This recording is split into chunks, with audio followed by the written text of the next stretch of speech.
Olá, meu nome é Débora, uma imperfeita, falando do que é perfeito. Nós vamos continuar essa semana com as revelações do livro de Êxodo para as nossas vidas.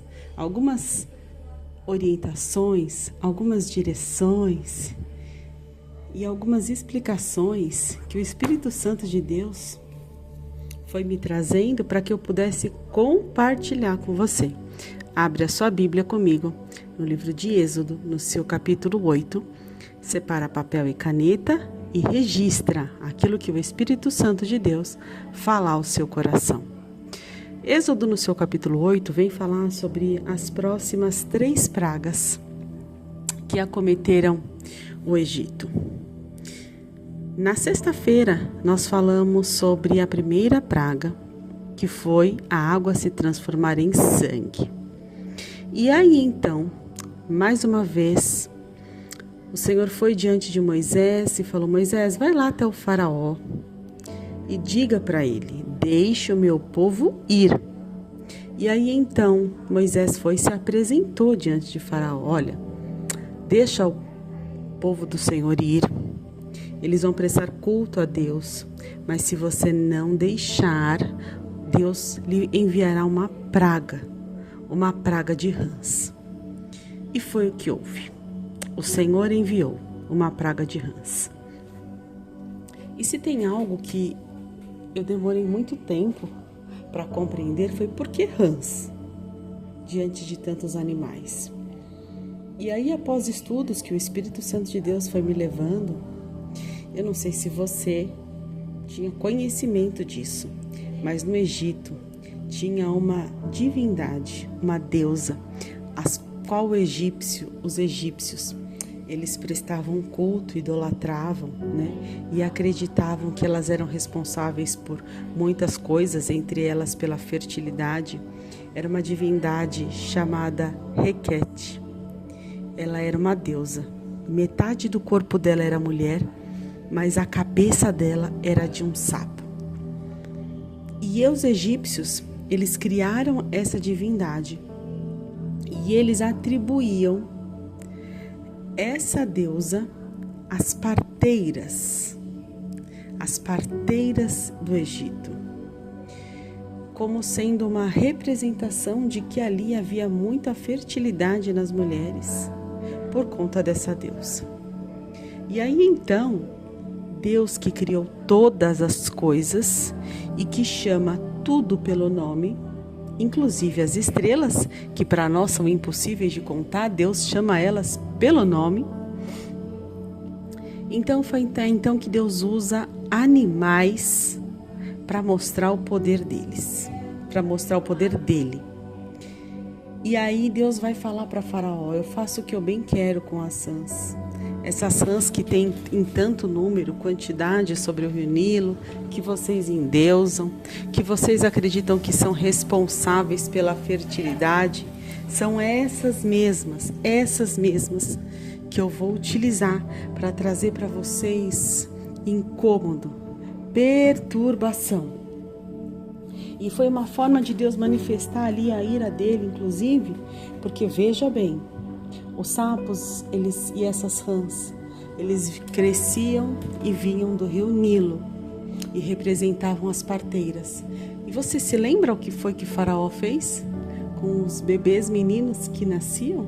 Ele pegava os bebês quando muito pequenos e ele lançava esses meninos aonde para morrerem afogados? No rio Nilo.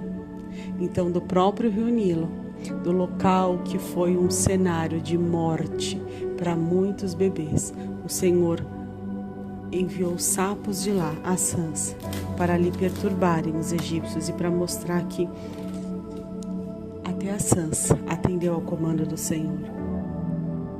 Então, veja, lá no Antigo Testamento já vem mostrar para nós como a idolatria a estátuas de animais já desagradavam e Deus reprovava por completo. Então, uma estátua de uma rã, uma estátua de um sapo, do Feng Shui, por exemplo, que é uma tradição, não é? De outros países. E aí colocam moeda na boca de rã para que traga fertilidade, para que traga dinheiro. Aí eu uso uma estátua de um elefante e assim por diante. Com base nisso que você ouviu até agora, fala para mim, você acredita mesmo que isso tudo é inofensivo, que isso não é idolatria e que isso tudo não é culto demoníaco disfarçado? Essa é para você pensar e refletir, porque quem vai fazer a obra de te convencer sobre isso ou de te dar esse conhecimento para que você possa falar com outras pessoas é o Espírito Santo de Deus e não a Débora. E aí depois o Senhor vem me enviar piolhos. Pensa comigo, piolho é um inseto pequenininho, tomou a cabeça dos egípcios. Mas mesmo que eles ficassem infestados de piolho, sugando ali o sangue da cabeça dos egípcios, eles não iam morrer por isso. Porque o piolho ele é um parasita, mas ele não mata. Ele não mata o ser humano. O que ele faz é ele fica lá sugando o sangue, vivendo às custas de alguém. Associa comigo. Quem é que vivia às custas de quem lá no Egito? Vamos lá, ó. Ser humano, os egípcios. Uma pessoa. Piolho na cabeça dele. Piolho era um parasita. Ele só ficava ali do alto, sugando o que ele precisava às custas de uma pessoa. Qual era a regra de escravidão que existia ali? Eram israelitas trabalhando num esforço duro. E quem ficava sugando o trabalho deles? Quem ficava sobrevivendo das custas deles? Quem sobrevivia do esforço deles? Quem eram? Os egípcios. E olha Deus enviando aí mais uma praga e manifestando e mandando como sinais para os egípcios o quanto ele estava vendo, o quanto ele viu, o quanto ele não aprovava nada disso. E aí no livro de Êxodo nós vamos ver a quarta praga. E as pragas eram moscas. Eu não sei se você sabe, mas existe um demônio por nome Beelzebul. Ele é conhecido como Senhor das Moscas. E esse demônio está associado a uma estátua que tinha no Egito. Essa estátua por nome Baal, que era associado a uma divindade que eles acreditavam que se chamava Zebud, que era conhecido lá como o Deus das Moscas. E aí mais uma vez o Senhor vai enviar animais, insetos, para manifestar a abominação dele e o quanto ele não está satisfeito com as práticas dos egípcios. E é o Deus falando assim: aquilo que vocês idolatram, eu envio para lhes trazer dano. Aquilo que vocês idolatram, eu os envio para lhes trazer prejuízo. E Deus usou muitos animais e insetos como pragas. Isso era uma resposta para os egípcios, porque os egípcios, quando eles criavam deuses e os idolatravam, eles acreditavam que esses deuses tinham poder sobre os animais. E tanto que a representação de muitos deles eram partes de animais. E eu quero compartilhar algo mais com você. Você sabia que quando a mosca está morta, ela exala um cheiro ruim? A própria mosca morta, ela exala um mau cheiro? Ou seja, essa mosca morta exalando essa podridão espiritual que desagradava a Deus. Então ali aquela infestação de mosca revelava a sujeira, a podridão espiritual que estava ali sobre o Egito e que Deus não se agradava daquilo.